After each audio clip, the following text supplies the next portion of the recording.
Oh, Odyssey Jones. oh, yeah. We'll talk about that later. Yeah. But let's start off with something that happened recently. Now we'll talk about one thing, and then we'll talk about the whole in the second topic. First topic: you love him, you hate him, you want to screw his daughter because if you're a different color, you just want to. Yeah. Let's talk about Hulk Hogan.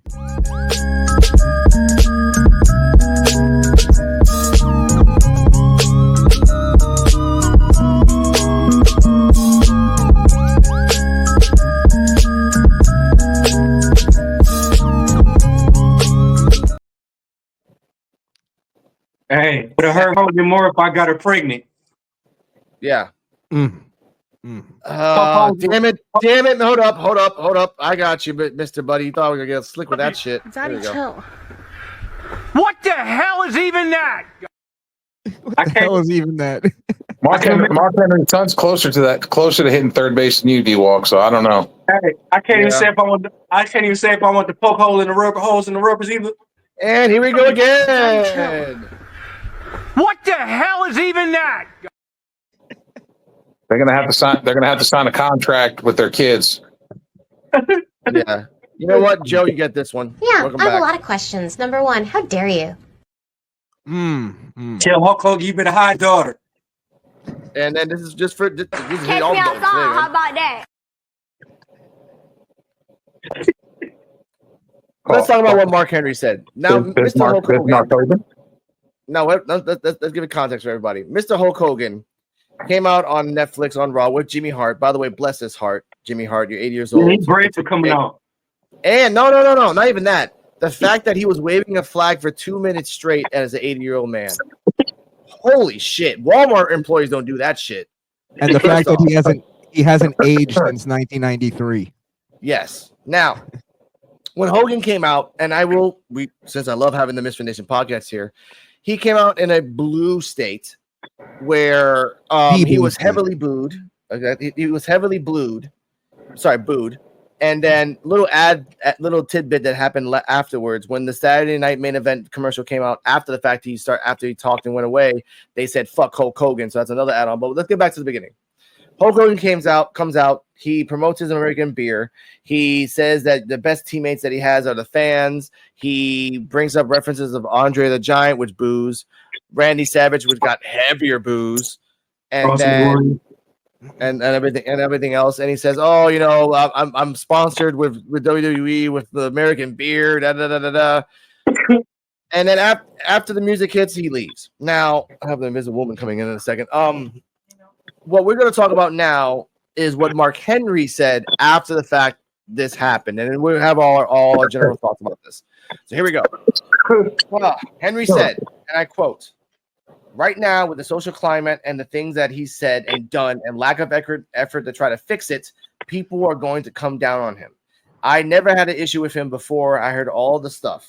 Even then, I believe they've given him the second chances. Anybody that knows me knows that I'm a fix-it person. I'm not going to dwell on the negative. I'm not going to talk about the past. We're going forward. He never wanted to go forward and fix it. That's what happens when you think that everything is going to go away. It's not going to go away." Continues. Henry was asked if he's talked to Hogan about things said in the past. Henry said he thinks it's going to go away. That's it. It's not going to be that dark cloud over his career. I offered to say, hey, let's do a tour on the black colleges and law schools and explain what happened. He did not want to do that. Now, since we have a special guest, and I know, Joe, I love you, but let's go Krishan first. Krishan, thoughts on Hogan's words, well, the booing and Mark Henry? Well, I think a big part of the booing wasn't necessarily the N-word controversy. I think it was more because he supported Donald Trump in the election, and he was one of the biggest celebrities that came out and did that. And he was in the bluest state in the entire country. Yeah. They literally voted, I believe, like 80% Kamala almost. So we can't remove the politics out of this anymore just because the people who have gone after Hogan have made this so political that no matter what Hulk Hogan does, he's never going to be forgiven by that side. So that's a big part of why Hulk Hogan also supported Donald Trump, because this election represented that. Everybody who got canceled for some, menial nonsense. And I know you can go, oh, you're belittling him using the N-word. Fine. I really don't care. I don't think it's that big of a deal. Black people use the N-word more than anybody on the planet, freely and openly. They call themselves the N-word. So, I mean, to sit there and pretend that, like, what Hulk Hogan did was this, like, huge evil thing that can't be forgiven is ridiculous. I really do believe that it's mainly based on his support for Donald Trump. And the fact is that this election definitely proved that people are done with all that nonsense. People are done with the racism accusations. Most people don't care about that stuff anymore. They just want to make this country better. And you bring Hulk Hogan out to a different city, I'm sure it'll be different. I really believe that's because of the specific place he was in. I agree. Okay, Krishan, Joe, hold on. I agree with you. Hold on. Joe, hold on. Wait. I'll go to you in a second. One second. I just want to give you one question, then you jump on to that after this. Krishan, now, if Netflix has the balls to do this again, will you think they will give him another TV spot on Raw? Then jump to Joe after that. I think they should. I don't see why one city booing Hulk Hogan. Let's be honest. That city was being ungrateful. The fact they had, one of the biggest stars, if not the biggest star in wrestling ever, to come out and just do a quick spot, just like a "Hey fans, I'm here" kind of thing. I'm not big on those that much anymore, but if I was there live in attendance, I'd appreciate it because it's Hulk Hogan and what he's done for the business. I think it was disrespectful what those fans did. I'm not gonna cry about it. I don't really. It's their right to do that, but I think WWE shouldn't let this discourage them from using anybody if they get booed. Of course, understandable. Yeah. Joe, go. So I'm going to go ahead and follow up what you said, Krishan, with they also did not cheer the Undertaker like they used to either. Mm-hmm. Undertaker got booed too, which shows that it is more political than anything. And sorry, Undertaker supported Trump too. I don't know if you knew that. Yeah, I know. Okay, that's what I'm saying. Okay. That's why it's more political. Yeah, because he got booed also. Yeah, that's it. That just proves right there that it was more political than anything. Because what the hell did Undertaker do wrong in wrestling? I mean, let's be honest. That segment did suck. I know we're gonna get to Raw on Netflix, but I kind of didn't give a fuck about that segment. I almost wanted to boo the Undertaker too. But now here's something else. I agree with you, Joe. It's totally political. Yeah. Now here's the funny part about this. I found this out. 80% of the roster and management in WWE are Trump supporters. Yep, I'm not surprised. 80%. Okay, now not surprised. Not surprised at all. The funny part about this is that right after Hogan got booed, I can't put this video out there because it's owned by WWE, but there's a video out there. I'm gonna send it to you, Joe, and to you, Krishan, afterwards, where Hogan and Rey Mysterio are in the back, and Rey Mysterio is doing a review of American beer. He drinks it. Oh wow, that's pretty good. He's like, yeah, right. It's really good beer. He's like, oh, it's really good. Thank you, Mexico. Yeah, I ad-libbed that, but still. And that just shows you, like, it's true. Like it's. I wanted to talk about it before I get the D-Walk. Here we go. Got a comment from an actual comment. Hogan is an unrepentant racist. Oh God, McGrizzy WY. A couple months ago, Real American Beer fired. No, you know what? Thank you for bringing that up. And I want to go. I want to pivot. Oh God, here we go with the fucking woman shit again. I want to finish the sentence first. American Beer fired a black spokeswoman and told her the promotion was canceled. Then immediately replaced her with a white person. Now, I want to give a shout out to the Misfit Nation podcast because they actually talked about this, where it was not Hogan personally that fired the black woman. It was the PR company that fired the black woman, and it had nothing to do with race. It's just like they didn't want her anymore. She was just like, she was ratchet. Boom.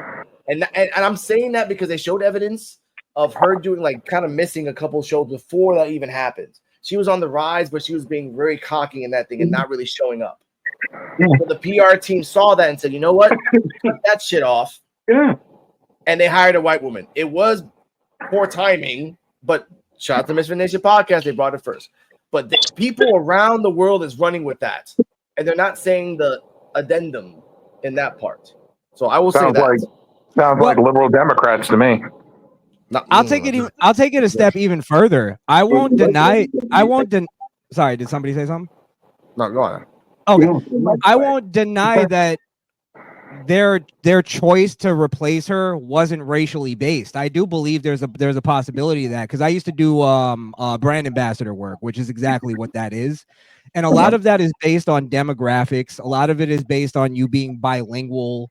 Hispanics get a lot of jobs because they're bilingual in Florida.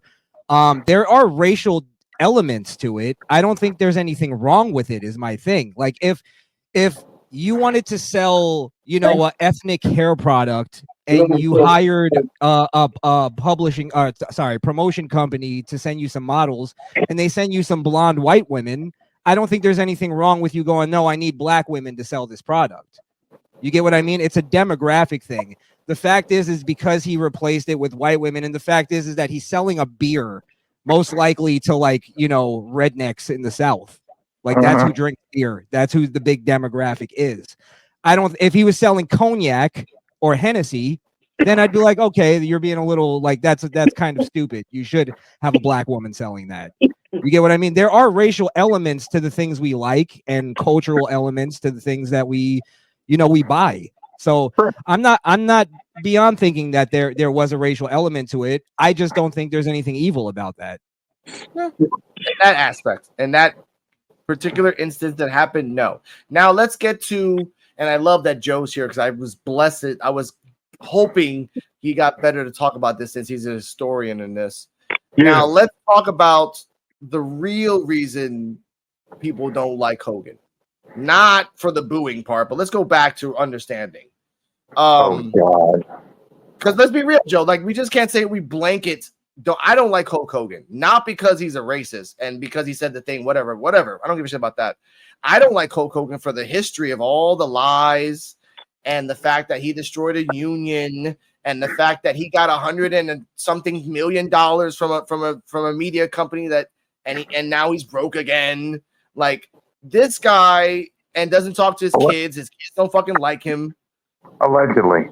Well, he also got the money from the media company to represent him and pay his lawyer fees. It wasn't like we're going to give you this amount of money just to. The company that paid him actually just wanted to defeat Gawker. I think it was. It was Gawker. Yeah. Yeah. The guy just had a vendetta against Gawker because they put out so much I hate to use this term, but fake news. No, they're the ones. No, Gawker was the one that put out that tape of him saying the N-word and they were the ones. Their whole thing is tabloid, kind of trying to destroy people's lives and careers. Yeah. Now, if you think Hulk Hogan's career should have been destroyed for saying the N-word privately, then that's a whole other thing. But no. I think Hulk Hogan's career should have been destroyed because not destroyed, but like we should not be praising him so much because. People who are over the age of 40 and wrestling fans remember what he did to WCW in the 2000s. We know you did that. It wasn't and the fact that you were overpaid and underdoing things, and there were so many more talent in the place that you were at the time. He reminds me of the 90s Cody Rhodes. After a while, he thinks he's better than anybody else. Oh, I think I'm better. I think I deserve a little bit more money because I have the history. Like, no, motherfucker. Your boot sucks. You can't lift up anything anymore. Sting is the shit. A 35-year-old man named Diamond Dallas Page has more charisma and a vagina sign than you. Yeah, but that's not that. I don't think that's a fair argument to make, Alex, just because you got to remember Hogan also drew after WCW went out of business. True. He overshadowed the WrestleMania main event in 18, I think it was. Yeah. Like you can't deny Hulk Hogan's star power, and the fact is like if you're running a wrestling company in the mid 90s and you have Hulk Hogan on your roster, anybody, like if you had Stone Cold on your roster in the mid 90s or late 90s, you're gonna give him a little bit more special treatment than you are, fucking S.A. Rios. Like it just is what it is. There, equality is not a real thing. No, like you make more money for the company, you're gonna be treated better. That just is what it is. But here's that's the debate I put out, that in the beginning of WCW, when he came out and then he turned NWO, he was making money hand over fist. I will never contest that. That's the truth. At the end of WCW, he thought that he needed more money, and then that Kevin Nash and all the other guys that deserved more money because they were the draw. But then it got less and less, and then you brought this dumbass.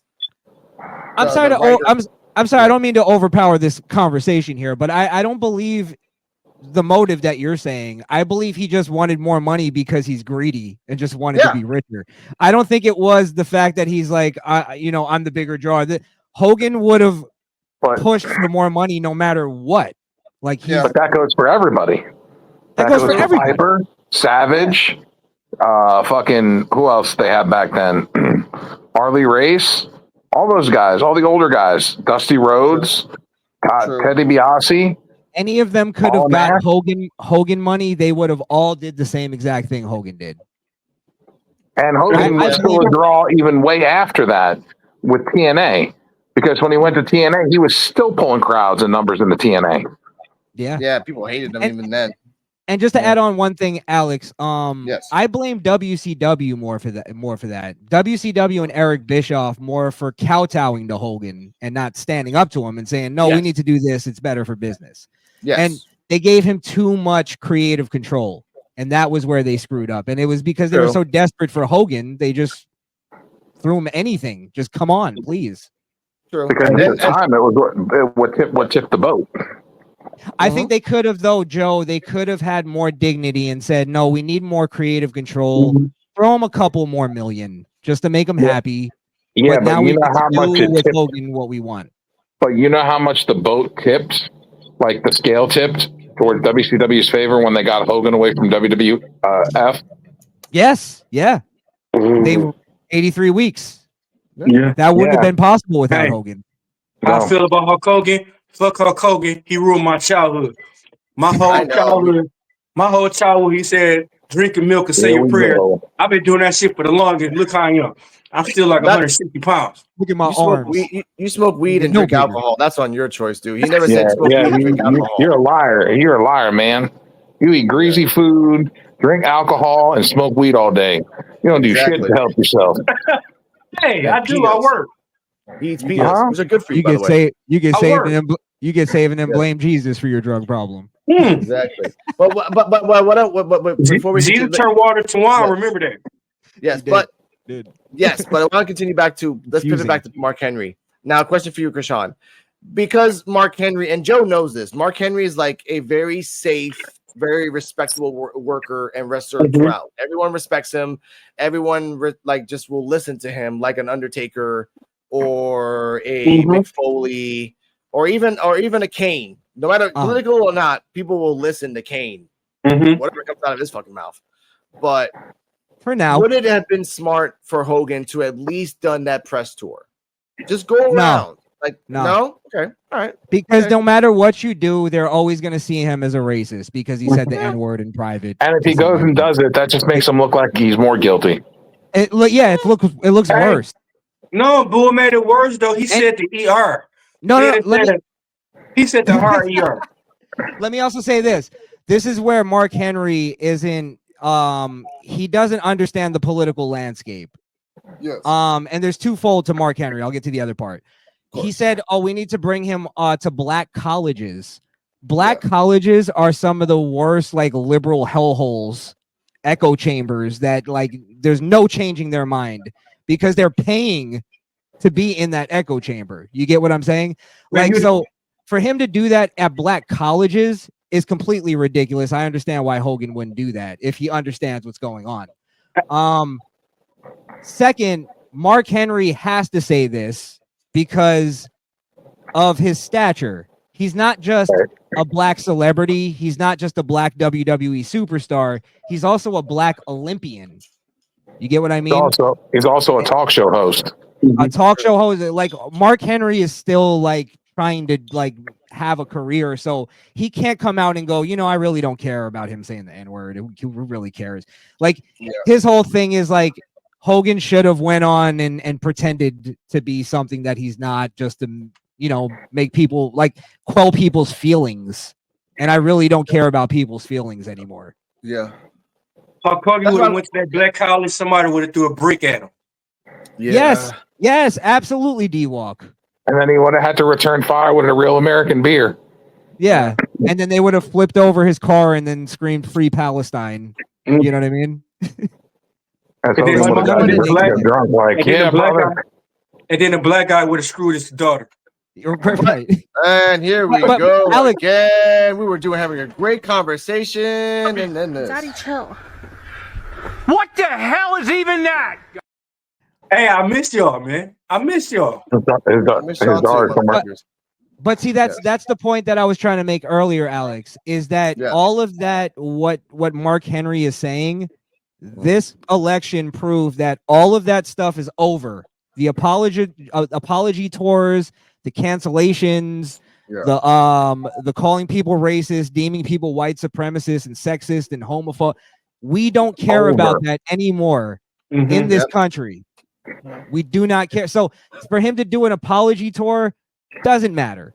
No, you know what? We'll end with this and we'll go to the next topic. You are right on that part, because in this day of age, because Trump won, we're in 4 years of say whatever the fuck you want and just roll with it, because there will always be people that will protest against, in their perception, inequality, hate, and all those things. The one thing we don't need, and the thing we need more, is less Hulk Hogan toe tagging and bagging, because again, you come out, you waste 5 minutes, you say whatever things. We need more Jimmy Hart. We need more. Like I rather would have had Jimmy Hart in a go-kart coming in waving the flag. I love you guys. You guys have been here since 1980, and then he would have been universally cheered and then left, and he didn't have to stand up. I just felt so bad for a guy waving a flag for 2 minutes. We go right back to the beginning of that. Like you should have. I bet his arms hurting. His arms are hurting, but he got all those. He has tiffy time to rub those boobs on his arms. No offense to Jimmy Hart, but Jimmy Hart, Hulk Hogan getting booed for 2 minutes straight is still worth more than Jimmy Hart getting cheered for 2 minutes straight. Yeah, you wouldn't get a thank you, Jimmy. No, it's true. You wouldn't get a thank you, Jimmy, for shit. You're like, thank you, Jimmy. No offense. I Jimmy Hart, I've known him, he's been around since I was a kid or before I was a kid. And it's like I respect what he's done in the business, but he's not Hulk Hogan. This is what it is. He's not little albino. He's like Prince Nana to Swerve. How dare you be there? That you fuck that shit, Joe. How the fuck you can dare a fucking beautiful dancer like Prince Nana to fucking that guy? He's the original people. He's the original beat boy. He already had 6 hip replacements, man. How you gonna dare you go do that? He's the original wise man. Yeah, pretty much. Damn it, he was with a lot of Samoans. No, Bobby Abraham was the original wise man. Bobby Abraham was a real asshole, but we'll get to that later on in life. Ladies and gentlemen, let's go on to the next topic. And let's jump into, since we're already here, Raw on Netflix review. I got a button for that too. Give me a second. Ick. Yeah,